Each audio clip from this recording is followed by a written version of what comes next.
ছোট্ট একটি ইস্যুকে কেন্দ্র করে পাকিস্তানের বিরুদ্ধে যুদ্ধের ঘোষণা দেয় ভারত। এরপরেই দুই দেশের মধ্যে উত্তেজনা চলতে থাকে। সীমান্ত এলাকাগুলোতে শুরু হয় গোলাগুলি। তবে বুধবার হঠাৎ রাতের আধারে পাকিস্তানে ক্ষেপণাস্ত্র হামলা চালায় ভারত। এরপরেই শুরু হয় যুদ্ধ।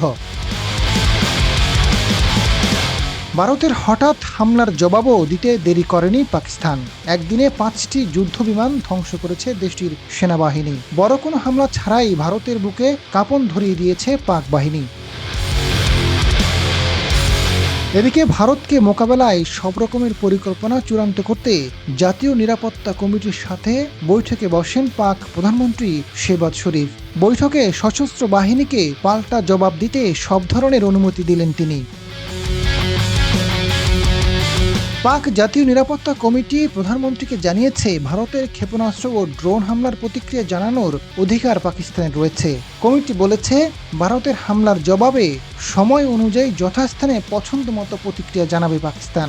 একই সাথে সামরিক বাহিনীকে সংশ্লিষ্ট পদক্ষেপ গ্রহণের জন্য অনুমোদন দিয়েছে পাকিস্তান নিরাপত্তা বিষয়ক এই সর্বোচ্চ কমিটি। বুধবার এনএসসির সাথে পাক প্রধানমন্ত্রীর বৈঠকে ভারতের হামলার নিন্দা জানানো হয়। দেশটির সংবাদ মাধ্যম ডনের এক প্রতিবেদনে এই তথ্য জানানো হয়েছে। এতে বলা হয়েছে, আত্মরক্ষায় ভারতের বিমান হামলার জবাব দেওয়ার অধিকার পাকিস্তানে রয়েছে। জাতিসংঘ সনদের 51 অনুচ্ছেদের বরাত দিয়ে এনএসসি বলেছে, নিরীহ পাকিস্তানিদের প্রাণহানি ও পাকিস্তানের সার্বভৌমত্বের স্পষ্ট লঙ্ঘনের প্রতিশোধ নেওয়ার অধিকার পাকিস্তানে রয়েছে। এনসিবির বিবৃতিতে আরও বলা হয়েছে, ভারতের নগ্ন আগ্রাসনের বিরুদ্ধে সমগ্র জাতি সশস্ত্র বাহিনীর সহযোগিতা, ত্যাগ ও মাতৃভূমি প্রতিরক্ষায় তাদের সময়োচিত কাজের প্রশংসা করা হয়েছে। রান্নাঘর না হোক কান্নাঘর, গাজী কিচেন হুড স্বাচ্ছন্দ্যময় রান্নাঘরের বিশ্বস্ত সঙ্গী।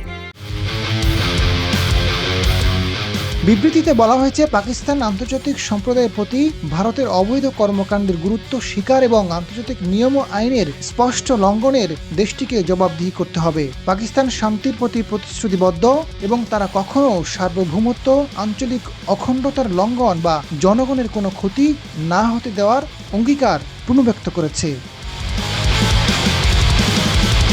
এদিকে সশস্ত্র বাহিনীকে পাল্টা জবাব দেওয়ার অনুমতির ফলে ভারতে যে কোনো সময় বড় ধরনের হামলা চালাতে পারে পাকিস্তান। এভাবে চলতে থাকলে ভারতকে চরম মূল্য দিতে হবে। Azad Faruk, GTV news.